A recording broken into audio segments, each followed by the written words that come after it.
A very long time ago, in midwinter, when the snowflakes were falling like feathers from heaven, a beautiful queen sat sewing at her window, which had a frame of black ebony.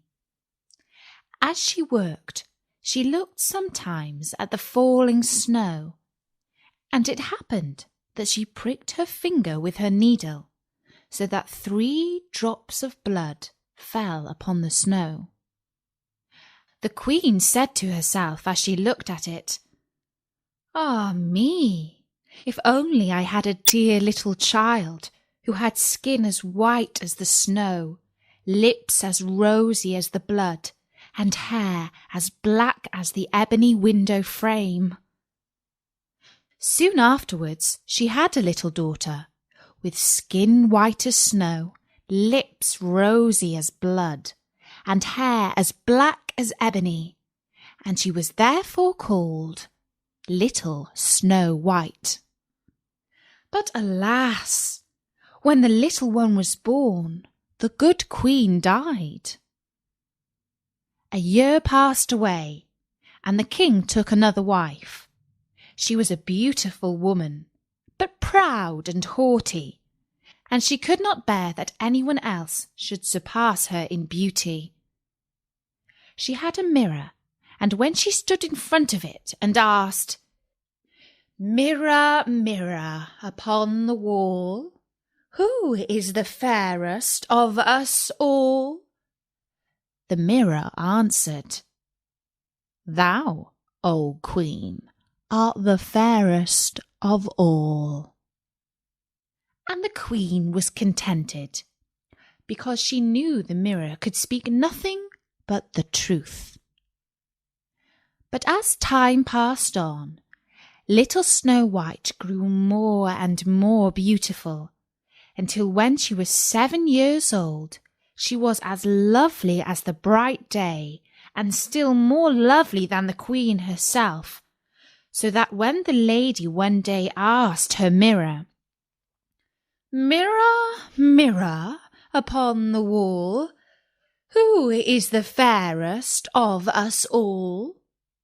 it answered, "O Lady Queen, though fair ye be, Snow White is fairer far to see." The queen was shocked, and grew yellow and green with envy. And from that moment, envy and pride grew in her heart like rank weeds, so that she had no peace day or night, until one day she called her huntsman and said, "Take the child away into the woods and kill her, for I can no longer bear the sight of her. And when you return, bring with you her heart, that I may know you have obeyed my will." The huntsman dared not disobey, and he led Snow White out into the woods, and placed an arrow in his bow to pierce her innocent heart. But the little girl cried and begged him, saying, "Ah, dear huntsman, leave me my life. I will run away into the wild forest and never come home again." And as she was so beautiful, the huntsman had pity on her and said, "Run away then, you poor child." While to himself he thought, "The wild beasts will soon have devoured you." And yet it seemed as if a stone had been rolled from his heart, since he now no longer had to kill her. Then as a young wild boar came rushing by, he killed it, took out its heart, and carried it home to the queen. The cook was ordered to prepare this, and the wicked queen ate it, and thought she had eaten the heart of Snow White. Poor little Snow White was now all alone in the wild wood, and so frightened was she that she trembled at every leaf that rustled. Then she began to run, and ran over sharp stones and through thorns, and the wild beasts ran past her, but did her no harm. and she kept on running until she came to a little house where she went in to rest. Inside the cottage, everything she saw was tiny, but more dainty and clean than words can tell. Upon a white-covered table stood 7 little plates, and upon each plate lay a little spoon, besides which there were 7 knives and forks and 7 little goblets. Against the wall, side by side, stood 7 little beds covered with perfectly white sheets. Snow White was so hungry and thirsty that she took a little food from each of the 7 plates and drank a few drops of wine from each goblet, for she did not wish to take everything away from one. Then, because she was so tired, she crept into one of the little beds, but it did not suit her. And then she tried the others, but one was too long, another too short, and so on, until she came to the 7th, which suited her exactly. So she said her prayers and soon fell fast asleep. When night fell, the masters of the little house came home. They were 7 dwarfs who worked with a pickaxe and spade, searching for copper and gold in the heart of the mountains. They lit their 7 candles and then saw that someone had been to visit them. The first said, "Who has been sitting on my chair?" The second said, "Who has been eating from my plate?" The third, "Who has taken my piece of bread?" The fourth, "Who has taken some of my vegetables?" The fifth, "Who has been using my fork?" The sixth, "Who has been cutting with my knife?" The seventh, "Who has been drinking out of my goblet?" The first looked round and saw that his bed was rumpled, so he said, "Who has been getting into my bed?" Then the others looked round, and each one cried, "Someone has been getting into my bed too." But the 7th, when he looked at his bed, saw little Snow White, who was lying there asleep. And he called the others, who came running up, and they cried out with astonishment, and brought their 7 little candles, and let the light fall on little Snow White. "Oh, heavens! Heavens!" cried they. "What a lovely child!" And they were so glad that they did not wake her up, but let her sleep on in the bed. And the 7th dwarf slept with his companions, 1 hour with each, and so got through the night. When the sun rose, Snow White awoke, and oh, how frightened she was when she saw the 7 little dwarfs. But they were very friendly, and asked what her name was. "My name is Snow White," she answered. "And how did you come to get in our house?" asked the dwarfs. Then she told them how her cruel stepmother had intended her to be killed, but how the huntsman had spared her life, and she had run on until she reached the little house.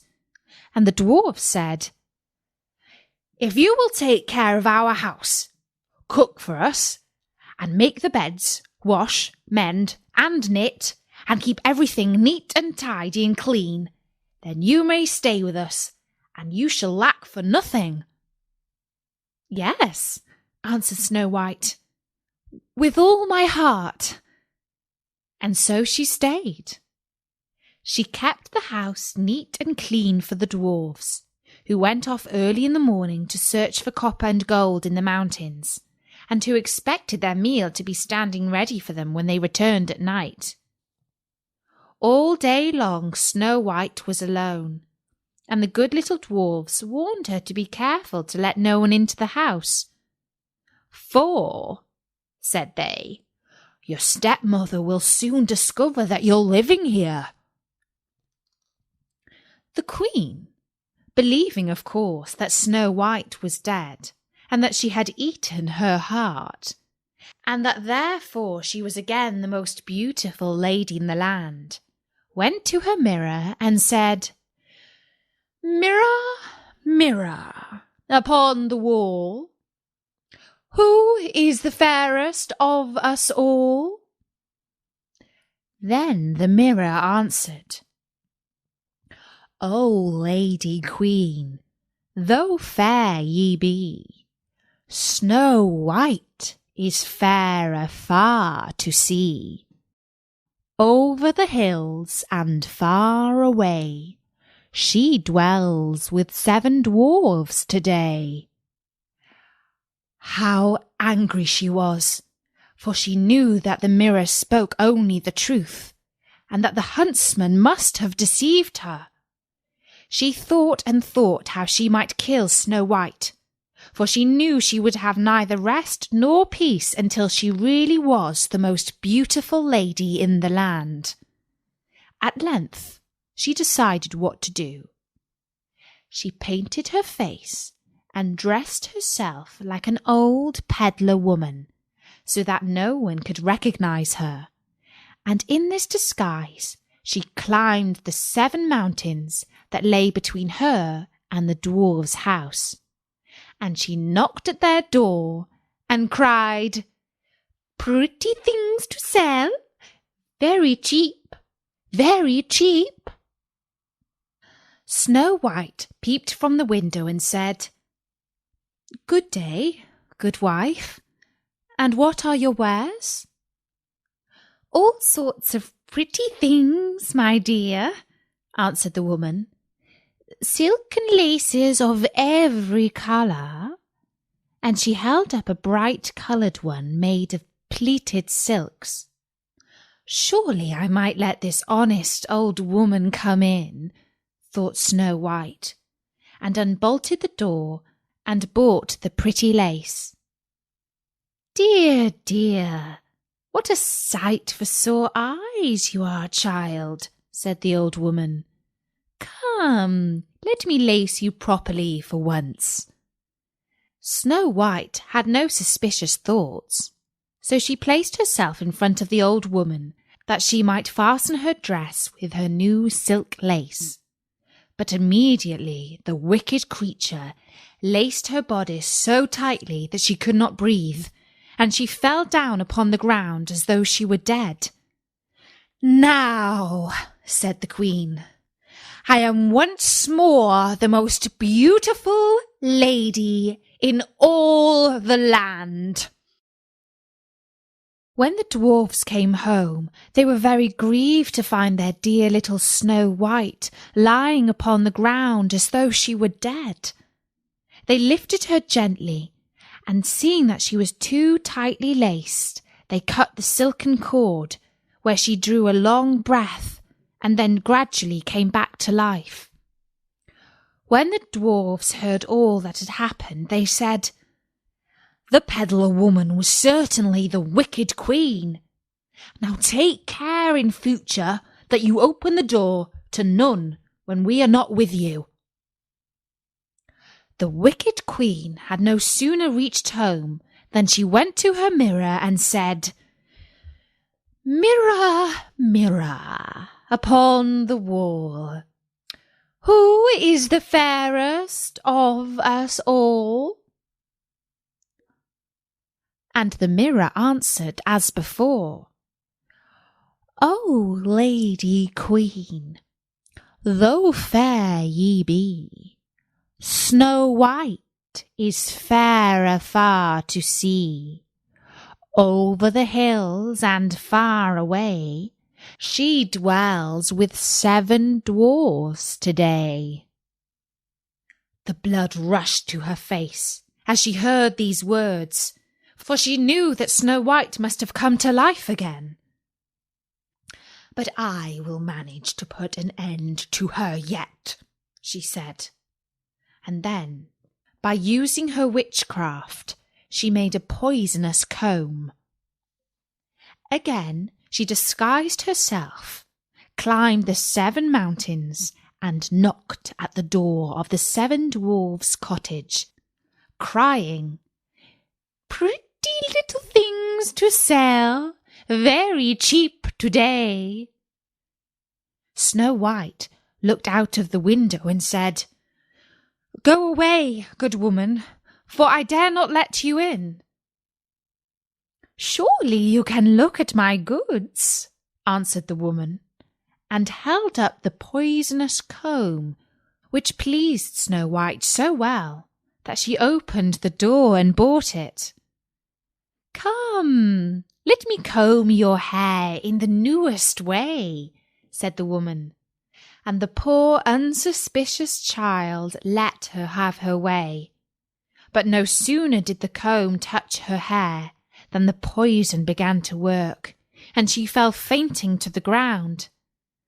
"There, you model of beauty," said the wicked woman. "You are done for at last." But fortunately it was almost time for the dwarfs to come home, and as soon as they came in and found Snow White lying upon the ground, they guessed that her wicked stepmother had been there again, and set to work to find out what was wrong.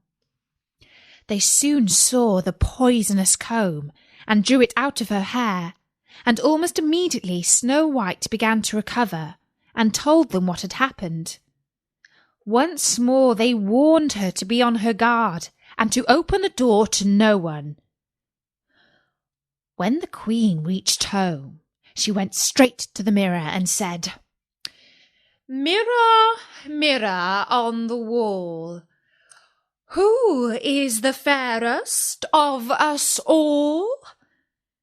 And the mirror answered, "O Lady Queen, though fair ye be, Snow White is fairer far to see.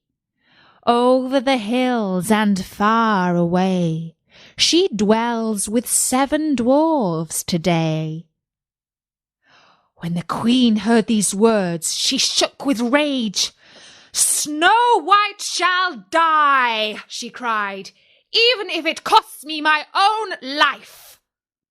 She went into a secret chamber where no one else ever entered, and there she made a poisonous apple, and then she painted her face and disguised herself as a peasant woman, and climbed the 7 mountains and went to the dwarf's house. She knocked at the door.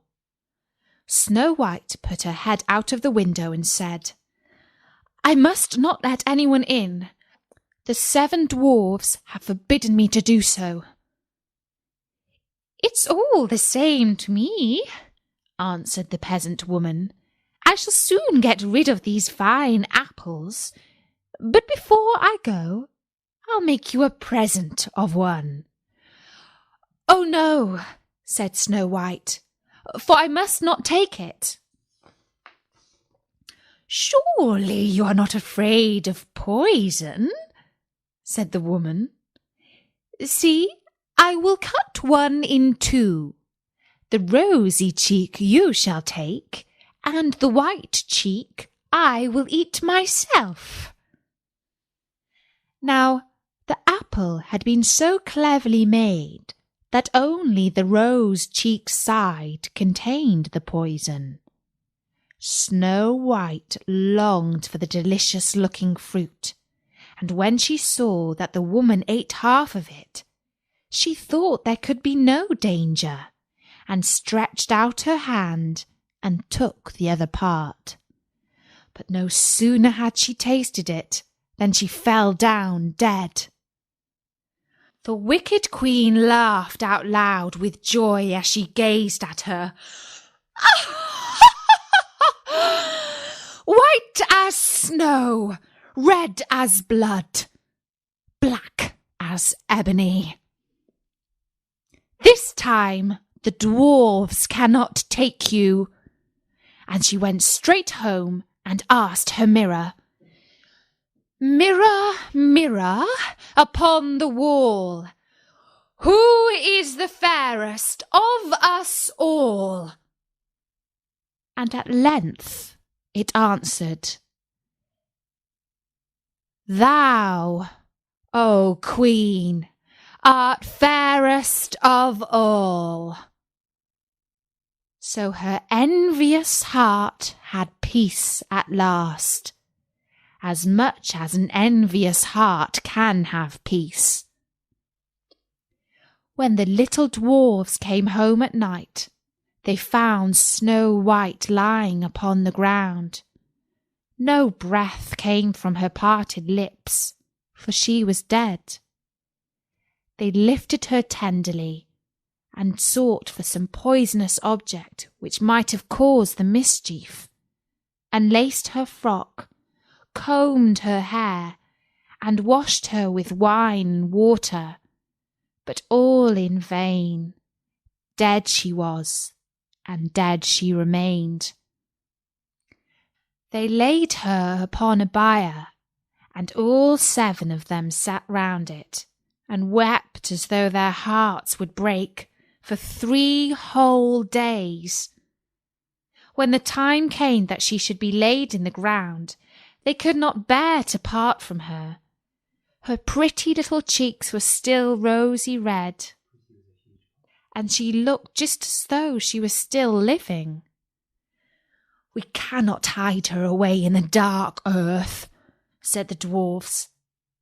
And so they made her a transparent coffin of shining glass, and laid her in it, and wrote her name upon it in letters of gold, and that she was the king's daughter.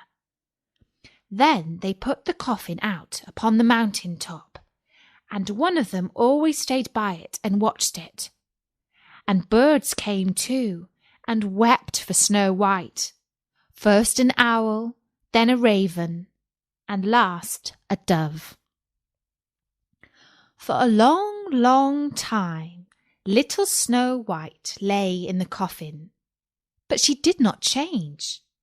She only looked as though she slept, for her skin was still as white as snow, her lips as red as blood, and her hair as black as ebony. It chanced that a king's son came into the wood, and went to the dwarf's house, meaning to spend the night there. He saw the coffin upon the mountain top, with little Snow White lying within it, and he read the words that were written upon it in letters of gold. And he said to the dwarfs, "If you will but let me have the coffin, you may ask of me what you will, and I will give it to you."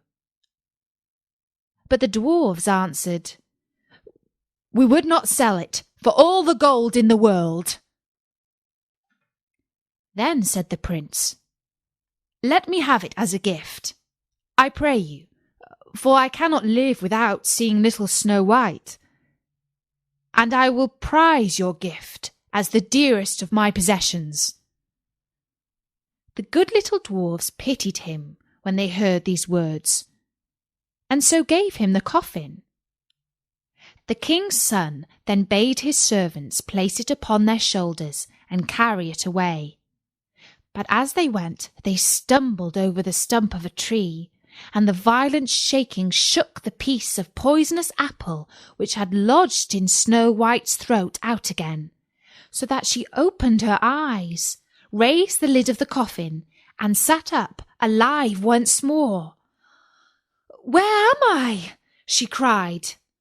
And the happy prince answered, "Thou art with me, dearest." Then he told her all that had happened, and how he loved her better than the whole world, and begged her to go with him to his father's palace and be his wife. Snow White agreed and went with him, and the wedding was celebrated with great splendour and magnificence. Little Snow White's wicked stepmother was invited to the feast, and when she had dressed herself in the most beautiful clothes, she stood before her mirror and said, "Mirror, mirror upon the wall, who is the fairest of all?" And the mirror answered, O Lady Queen, though fair ye be, the young queen is fairer to see. Oh, how angry the wicked woman was then, and so terrified too, that she scarcely knew what to do. At first she thought she would not go to the wedding at all, but then she felt she could not rest until she had seen the young queen. No sooner did she enter the palace than she recognised little Snow White and could not move for terror. But as punishment for the evil, wicked stepmother's ways, a pair of red-hot iron shoes was brought into the room with tongs and set before her, and these she was forced to put on and to dance in them until she could dance no longer, but fell down dead. And that was the end of the wicked queen. And that was the story of Snow White by the Brothers Grimm. You'll find loads more stories on storynori.com. Until then, from me, Natasha, bye-bye.